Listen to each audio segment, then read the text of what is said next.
give me about, actually I'd like to try to get it done in under 10 minutes.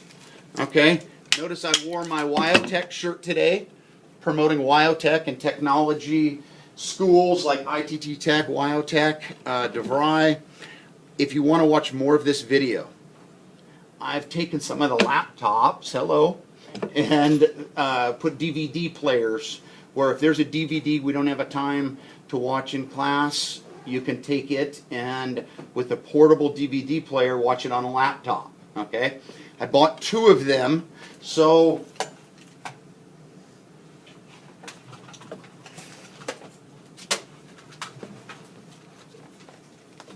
two portable DVD players that will plug into the laptops.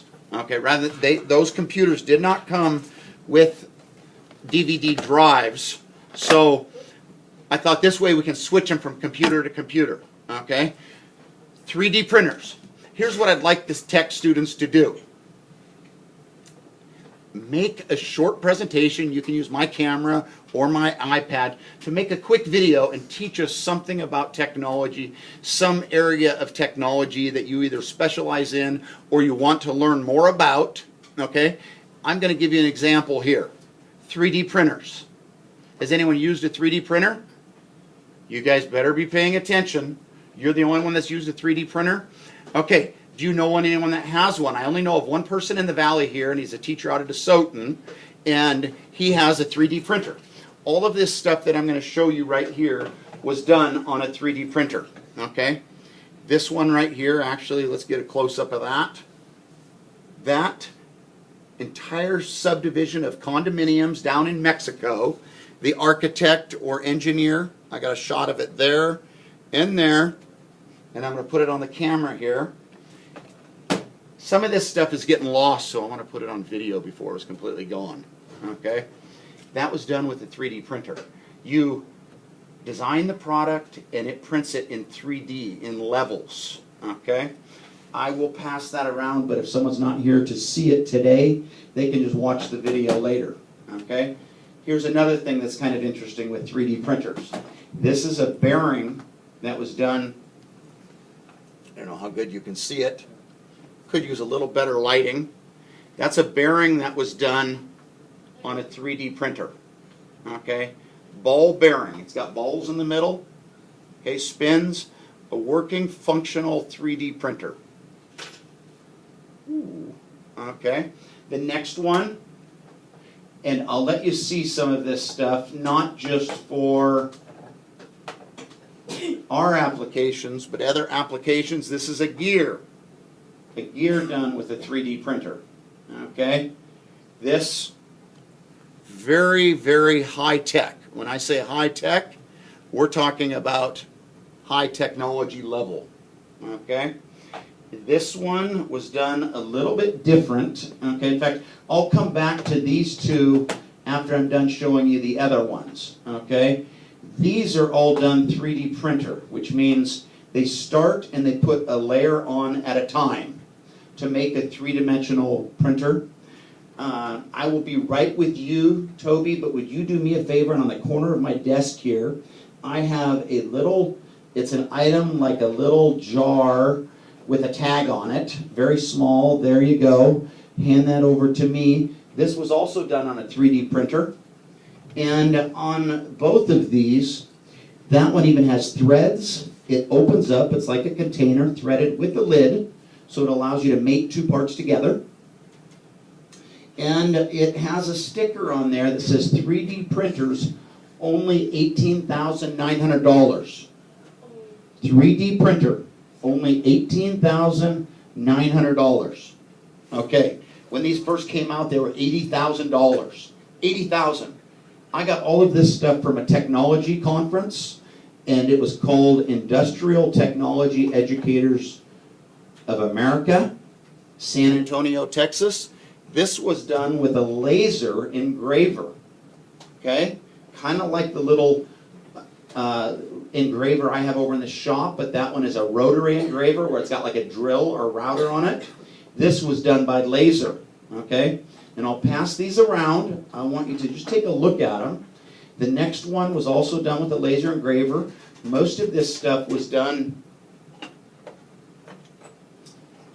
from the technology conference I attended. Okay, that was done in Mastercam, and there's another shot of it. I'd like people to look at this stuff. This one says, "Remember the Alamo."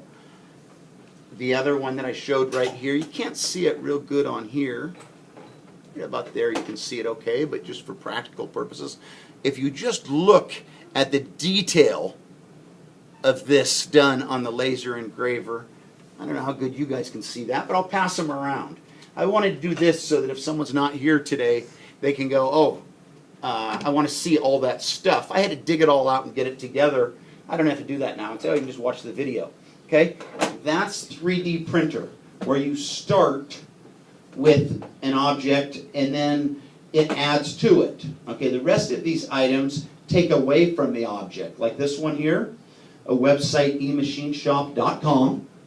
You make your own parts, and then rather than hit print, you hit make or produce. It makes the part and sends it to you. This is a piece that I use for emachineshop.com for my hoop hitch thing.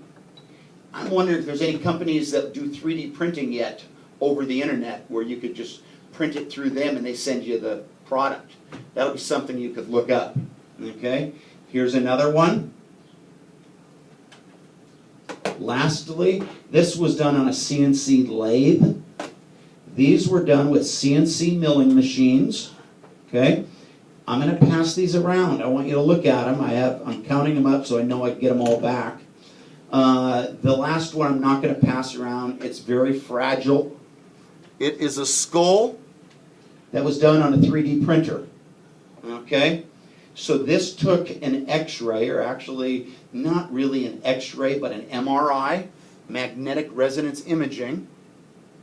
It takes what they got from the MRI, prints it out on a 3D printer. That way, before the doctor goes in and does the brain surgery, he can look to see what's going on, and it will do it in layers inside the brain cavity. Okay?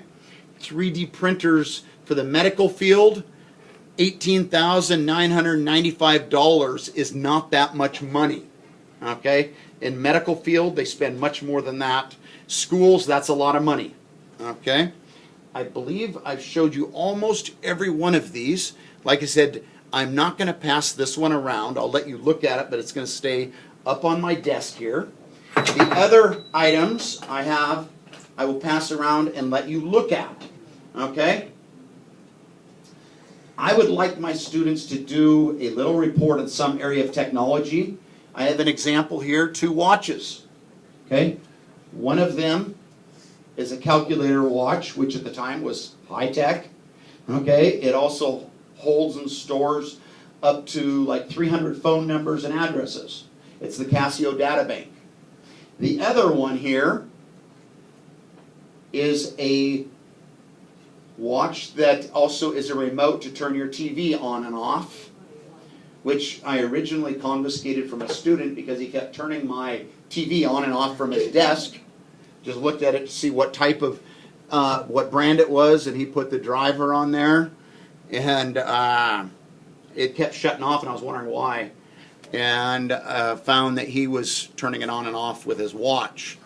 So I said, I got to get one of those. Where'd you get it? The battery's dead in it right now, but it's got a remote. I thought how cool it would be if everybody just did one area of technology. Have you guys seen this new Samsung Galaxy watch out there now? The Galaxy? It will take text messages and stuff over the watch. Okay. Last thing I had sitting up here, the rocket.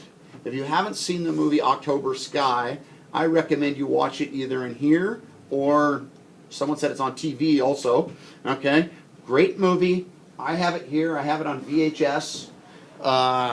So it might have to be something the class watches sometime, and I'll make it optional. I won't say you got to watch it. I'm done. This is the stuff I wanted to show you for today. Okay. I stopped there. Ooh, did it under